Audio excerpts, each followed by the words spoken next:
Déstockage Games.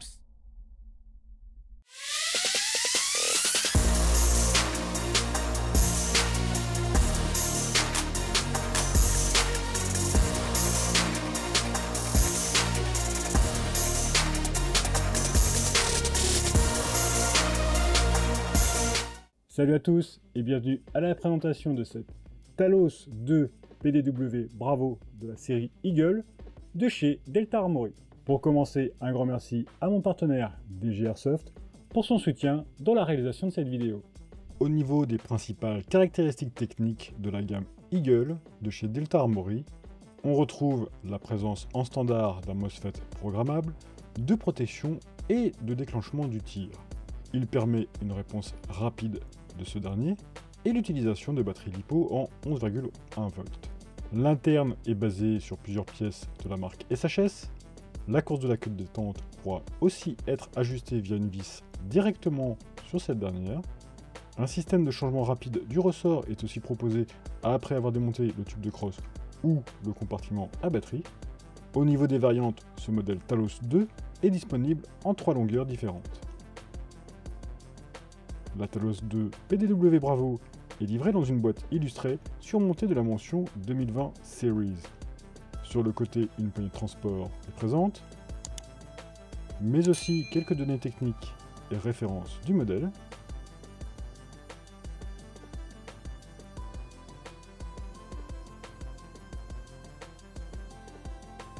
En ouvrant la boîte, on découvre tout d'abord le manuel utilisateur. C'est un manuel générique proposé en anglais, allemand, français, italien et slovaque. Il décrit sommairement les principales étapes pour utiliser cette Talos 2 PDW Bravo. On retrouve ensuite un sachet en plastique contenant une clé Allen, un chargeur et finalement la Talos 2 PDW Bravo. L'ensemble du contenu est bien protégé par de la mousse de qualité. Concernant les matériaux, on retrouve du métal pour le cache-flamme, le garde-main, l'ensemble des leviers et la queue de détente, et l'ensemble du compartiment à batterie et des tiges de la crosse. On retrouve un bon polymère pour le corps principal, les éléments de visée, la poignée pistolet et la crosse. On retrouve quelques marquages Airsoft à plusieurs endroits de ce modèle.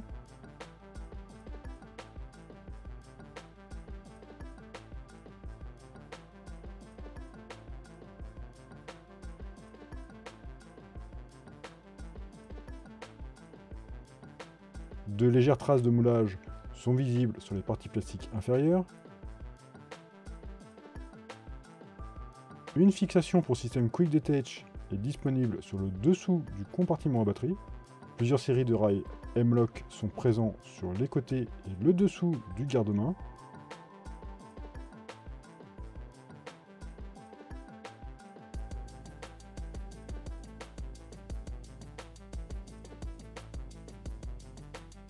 Un hand-stop amovible est installé de série sur ce dernier. Sur l'ensemble de la longueur supérieure, on trouve un rail de type Picatinny.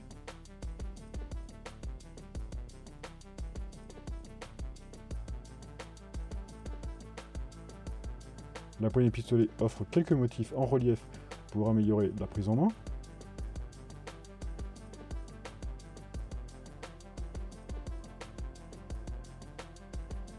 Le sélecteur de tir est bien marqué, mais il n'est pas ambidextre. On accède au réglage du hop-up en tirant en arrière le levier d'armement et en gardant la position. Cela provoque la bascule du cache-poussière et l'ouverture de la fausse culasse.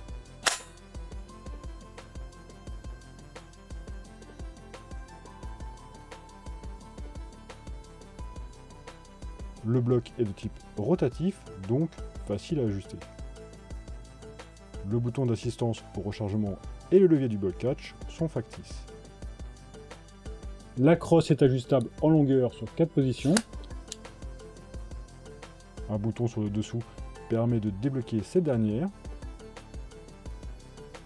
Les côtés et l'arrière de la crosse proposent aussi quelques motifs en relief. Les éléments de visée sont de type clip-up.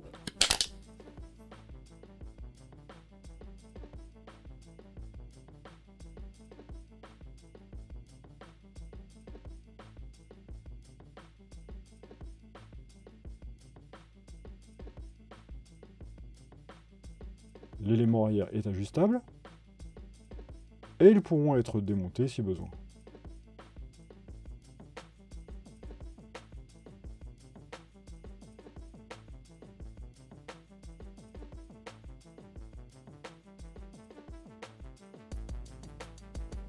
Le cache-flamme peut être dévissé pour laisser apparaître un pas de vis de 14 mm anti-horaire.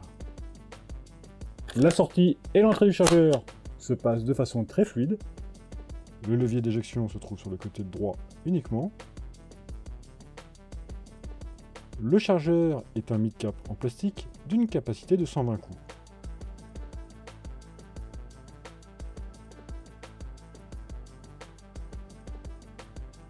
Et il propose aussi quelques marquages.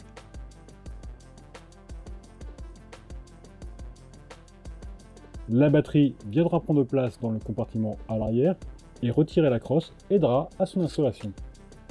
Pour la débloquer totalement, il faudra appuyer sur un second levier. On pourra alors dévisser le compartiment à batterie. La place est assez restreinte et malgré tout, la longueur de câble est un peu trop importante. La connectique est de type DIN.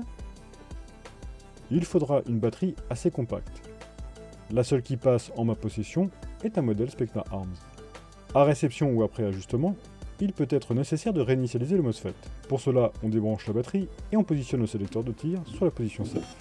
Une série de 3 bips courts et un long se fera entendre. Il faudra alors rester appuyé sur la coque de détente jusqu'à entendre 2 autres bips. Avant toute utilisation, il faudra aussi calibrer le MOSFET. On se positionne sur la position safe et on branche la batterie tout en restant appuyé sur la queue de détente. On reste alors appuyé jusqu'à entendre une série de 2 bips. Un bip long marque la fin de l'opération. Par défaut, la réplique tire en semi et full auto, mais on peut configurer plusieurs options du MOSFET.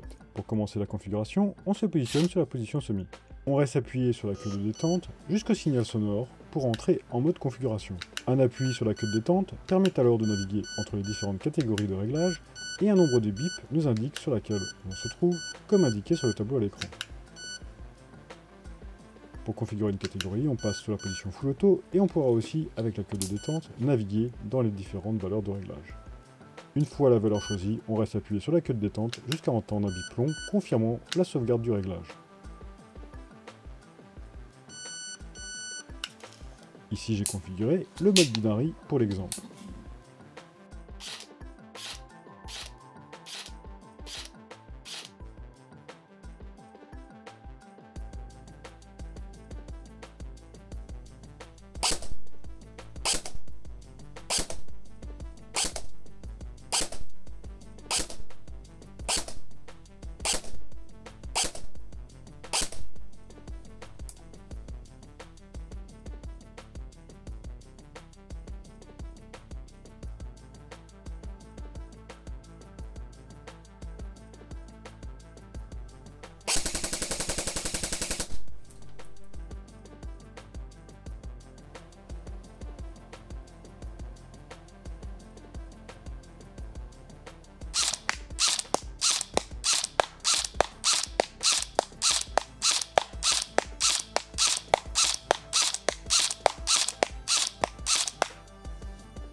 En conclusion, Delta Armory nous propose un très bon modèle avec cette Talos 2 PDW Bravo. La finition est très bonne, l'expérience de tir est aussi réussie et très sympathique. Le seul souci est comme souvent avec les modèles PDW, le compartiment à batterie. Soit il faudra trouver une batterie à une taille adéquate, ou alors utiliser une extension de compartiment compatible comme il existe pour d'autres marques. Un nouveau choix donc dans le catalogue des modèles compacts de milieu de gamme, mais qui propose surtout un plus, un MOSFET très complet. Pensez à consulter la description de cette vidéo pour retrouver des codes de réduction utilisables chez mes partenaires, ainsi que mes liens affiliés pour me soutenir gratuitement lors de vos achats. Un grand merci d'avance. Merci à vous d'avoir regardé cette vidéo. Si vous possédez vous aussi cette Talos 2 PDW, n'hésitez pas à utiliser les commentaires. Pensez aussi à vous abonner à mes différents médias sociaux pour ne rater aucune nouvelle vidéo, suivre mon activité et apporter votre soutien. Et je vous dis à très bientôt dans une prochaine vidéo.